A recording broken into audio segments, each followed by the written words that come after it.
Now while you're watching this video, please remember to like, subscribe to my channel, click the bell icon for notification of future videos and share this video also. Thank you. Well, hello there, welcome back to my channel guys. Yes, so today I have a video that I'm certain that you all may have been waiting very long for.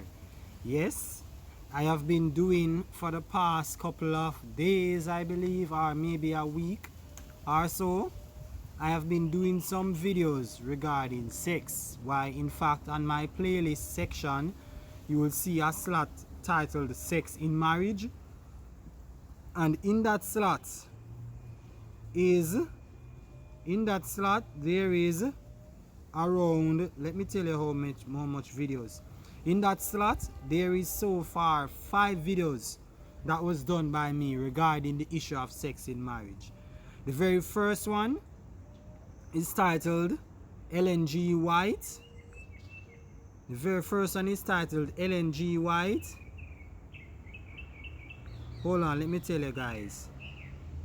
Ellen G. White, Seventh-day Adventist Prophetess, Views on Sex in Marriage. Let's talk. So that was the very first one where I showed you all some of the views of their quote-unquote prophet, her views regarding sex in marriage and how ridiculous the sentiments are. And then I looked at one of our very own, a Jamaican pastor, right? I am a Jamaican, so when I say one of our very own, I mean a Jamaican pastor, right? Basically saying he did a video, right, titled Is Oral Sex and the Bottom Wash. Is oral sex? Hold on, let me give you the title of the video, guys. The title of his video was on oral sex, bottom wash, and ties and so forth. That was the title of the video. So I reacted to the video, right, and showed you all the various views that he have regarding sex and so forth, right, and I give some refutations on it, right, and then I said to you all that his main arguments come from Ezekiel chapter 23, right? And I told you guys that I was going to do a video on Ezekiel 23, which I did around a few days ago, and I refuted his arguments then, basically showing you that Ezekiel 23, it's not talking about sex ties, and it's not talking about sex positions and so forth, and it's certainly not talking about oral sex, right? But before I did that video refuting his arguments on Ezekiel 23, I stated in the initial video of his that I responded to that there is a bias, right, that perhaps blinded his eyes into not seeing that Ezekiel 23 is not talking in any way, shape or form anything sexually related. And I did 2 videos after that showing you where the bias come from. The first one was how Jamaican culture fosters bias on sex and sexuality, right?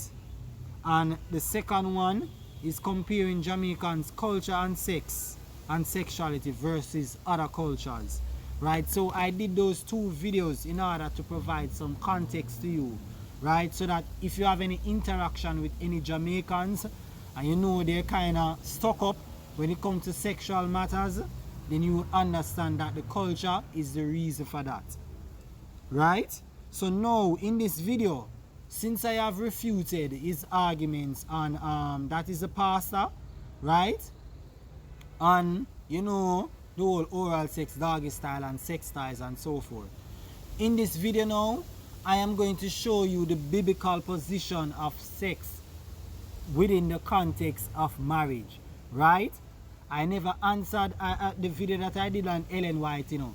I never presented much arguments to refute her. I just basically concentrated on showing her views.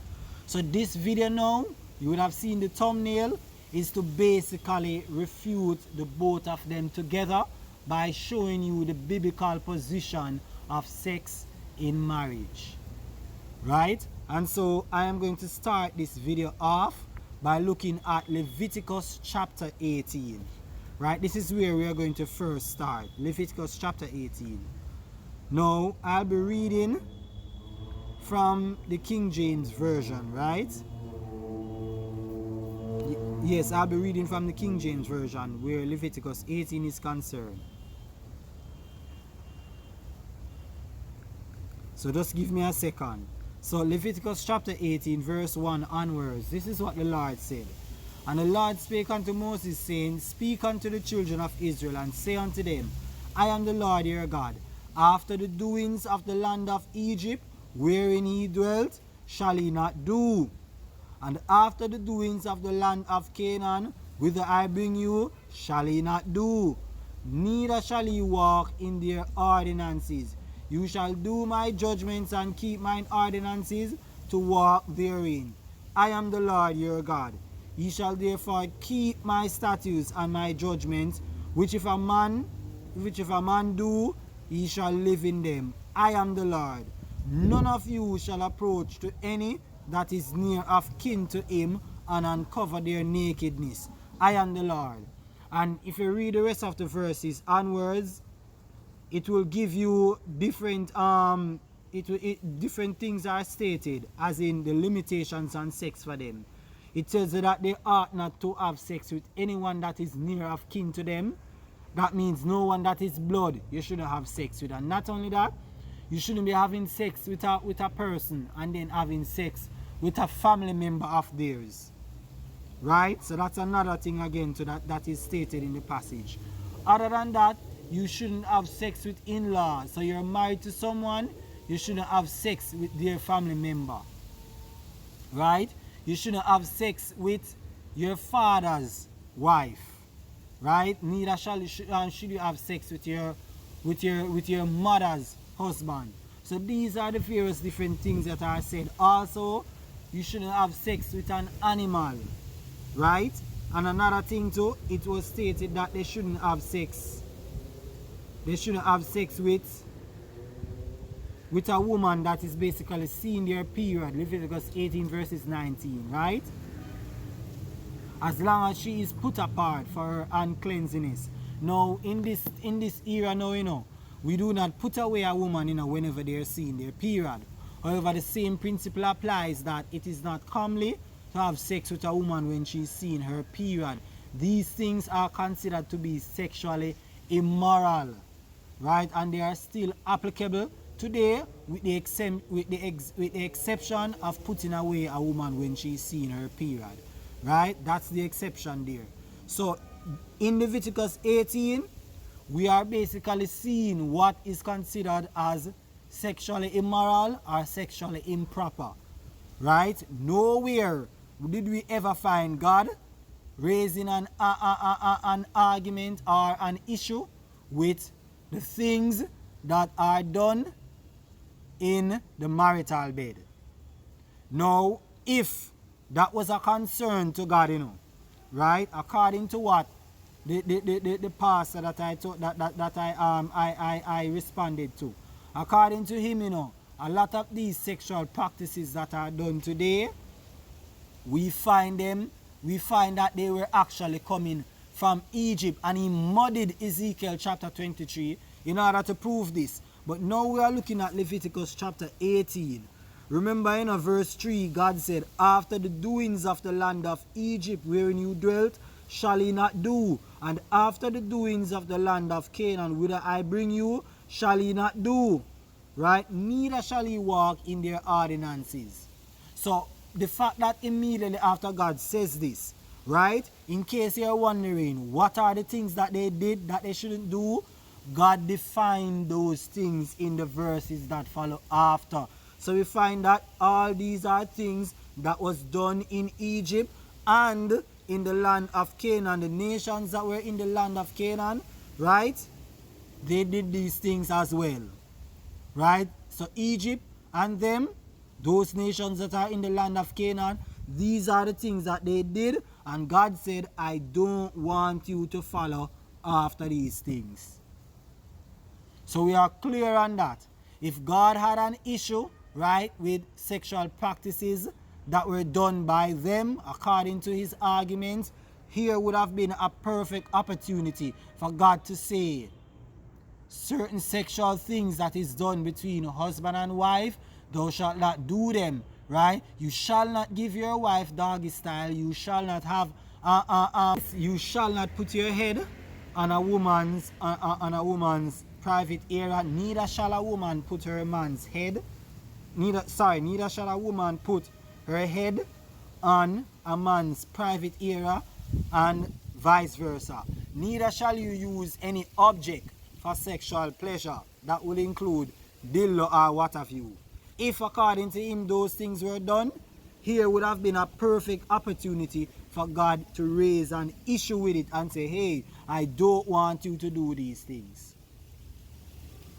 You could probably raise the argument and say, hey, these things are new things that just come about, right? And that, yes, we can say that they perhaps were not done in the days of old, but these are new things that come about, and they are sinful things. These are not a part of God's order and so forth. That would possibly be an argument that you could raise, except for one thing.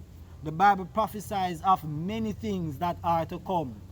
Right? In 2 Timothy, I believe, chapter 3, it tells you what the last days shall be like, how men shall be lovers of them own self and various different things, disobedient to parents.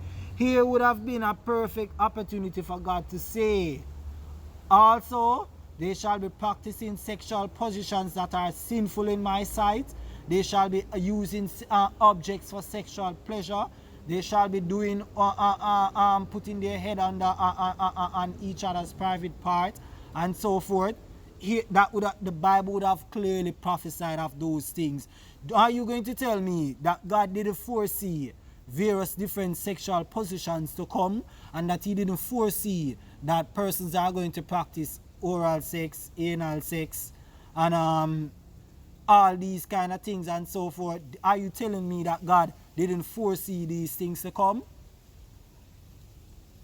Of course he would have, because he's all-knowing. So if you're going to say that these things were never done before and we just suddenly start to do it, it's a whirlwind thing, God would have foreseen it, and he would have prophesied of it coming and stated clearly that no, these things are not of God.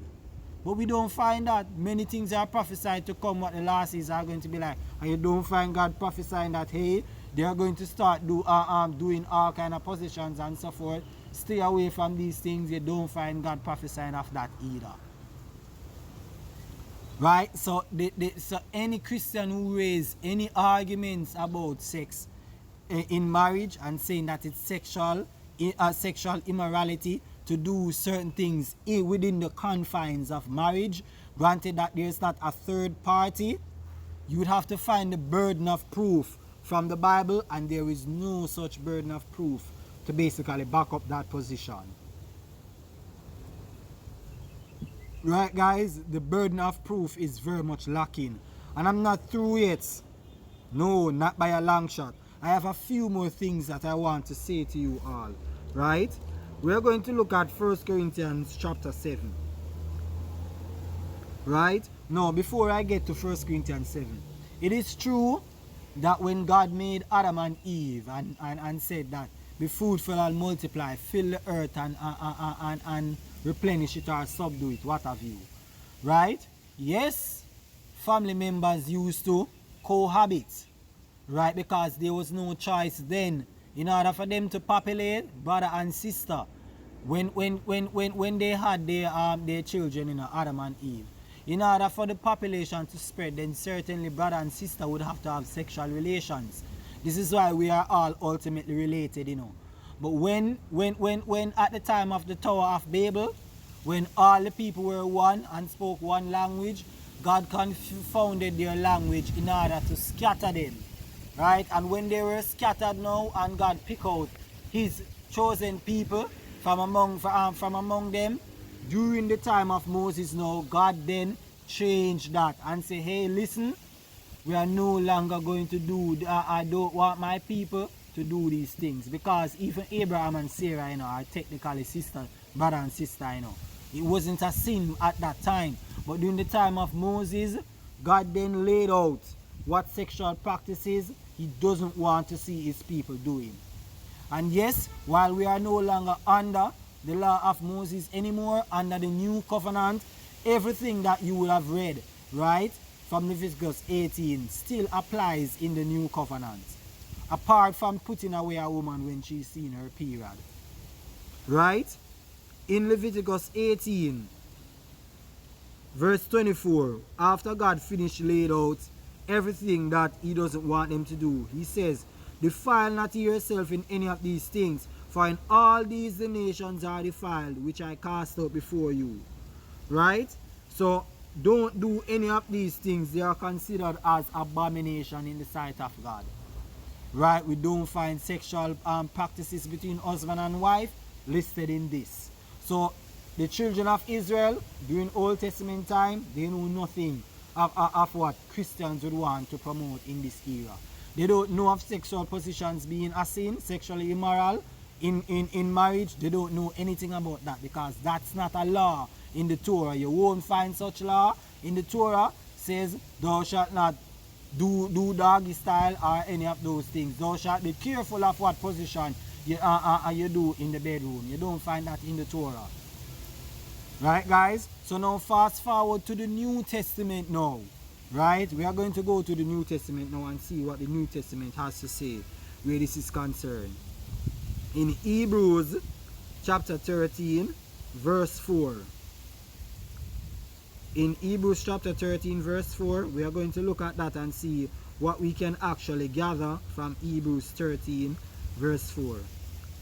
So Hebrews 13, verse 4 says, and I shall be reading from the NASB translation. So it says, marriage is to be held in honor among all, and the marriage bed is to be undefiled. For, that is the reason given, fornicators and adulterers God will judge. The ESV says, let the marriage be held in honor among all, and let the marriage bed be undefiled, for God will judge the sexually immoral and adulterous. So the KJV says whoremonger, ESV says sexually immoral, and the NASB says fornicators. All of it mean one and the same thing. Fornication is basically means sexual immorality. One and the same thing. Different meaning words, but same meaning, right? So let the married bed be undefiled. And the reason is given for God is going to judge the sexually immoral and he's going to judge adulterers. Who did God say is going to judge? The sexually immoral, and he's going to judge the adulterers. These are the person that is going to judge. We know what is adultery. Adultery is basically considered sex out of wedlock. Right? That is considered as adultery. So God is going to judge those who have sex outside of wedlock. So that means husband, if you cheat on your wife, God is going to judge you for that. Wife, if you cheat on your husband, God is going to judge you for that. That's clear. Now, sexual immorality are fornicators. God is going to judge those persons. Now, the very fact that Hebrews 13 verse 4, it's talking about the bed. Don't let the bed be undefiled. If under the New Testament there are certain sexual positions that is not proper for Christians, right? And not just sexual position, sexual things then, so to speak, right? Whether you want to call it fetish, fantasies, and what have you, here would have been a perfect opportunity for the writer of Hebrews to say that for God is going to judge those who practice certain sexual positions, right? And he's going to judge persons who get too kinky or get too freaky in the marital bed, right? Here would have been a perfect opportunity for that to be laid out. Because the reason, once it is saying for here, it is basically defining for you what defiles the marital bed. After it said don't let the marriage bed but must be undefiled, it then stated what defiles the marriage bed. The marital bed can be defiled by sexual immorality and or adultery. And it lay out to you what is sexually immoral. You saw it in Leviticus 18, right? So if while I'm married, I have sex with my wife, sister and so forth, the bed then becomes defiled. Right? I'm just giving an example. She have sex with my brother, the bed become defiled. I have sex with her mother, the bed become. Also, if I have sex before marriage, that is considered as sexual immorality. Right? If I have sex before marriage, that is considered as sexual immorality. And you can find that in 1 Corinthians chapter 7. Right? When it says that it is good not to touch a woman. It's good for a man not to touch a woman. And when it says touch a woman, it means to have sexual relations with her. Nevertheless, to avoid fornication or sexual immorality, let every man have his own wife, and let every woman have her own husband. So we see from these two texts, right, that the prescription for sexual activity is actually marriage. Right? So anything, any sexual activity before marriage, right, is considered sexually immoral. Because you see, God wants his people, to commit, right, whenever they have sexual relations. God doesn't want you to be all over the place and so forth. No. He wants you to commit to one lifetime sex partner. And when you have sex before marriage, what will tend to happen, you might not feel a burden to actually commit, right? To make that step of commitment where you go before God. Why? Because you're already getting it. So there is no need to actually do that. And you find that then persons will feel inclined to want to break up casually for no reasons, right? Because they are not married. And by then you would have actually have sex with the person. So you find that if you're not careful, you're having sex with 1, 2, 3 persons. So God doesn't want that, because that is sexually immoral in his sight. Sex is supposed to be something that comes with commitment, right? So these are the things that is laid out in the New Testament as sexual immorality. Sex before marriage and sex outside of marriage. When you read 1 Corinthians chapter 5, you find that it says, it is reported commonly that there is fornication or sexual immorality among you, and such sexual immorality or fornication as is not so much as named among the Gentiles, that one should have his father's wife. You get that? So you see that this is coming from Leviticus 18, So you see that the Leviticus principle still applies. And I'm going to put on the screen some other texts, right, that will show you that the things that are laid out in Leviticus chapter 16, they are all still applicable under the new covenant just the same. But in the new covenant, you still don't find the burden of proof that says that certain sexual practices within the bedroom, right, can actually make the bed defiled. You read Hebrews 13 verse 4, and you do not see it saying that. And there would have been, since the context is about the bed, why not state what? That would have been a perfect opportunity to state what is allowed in the bed and what isn't, if it was a case that God is concerned about that. You get what I'm saying?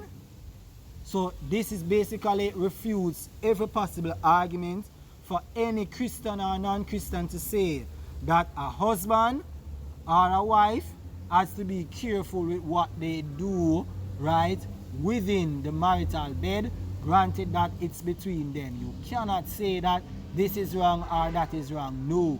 The only thing is wrong is swapping. When you bring over your buddies, come over, husband and wife, and you are going to exchange and say, hey, let me do your wife and you do my wife. No. Why? Because a third party is coming in the bedroom, right? So, and it's still considered adultery because you're having sex out of wedlock. That is a sin. Orgies and so forth is a sin because you're doing it with a third party and so forth. You're doing it more than one person's. You understand? So those things are clear cut. Right? Once it doesn't fall in those categories, right? And you no third party between husband and wife, there is no sin. All things are right within the bedroom. All things are right. There's only one rule. There must be consent, right? And there must be love and understanding attached to what is done by husband and wife. So that means to say that you cannot force your partner to do something that they are not comfortable with.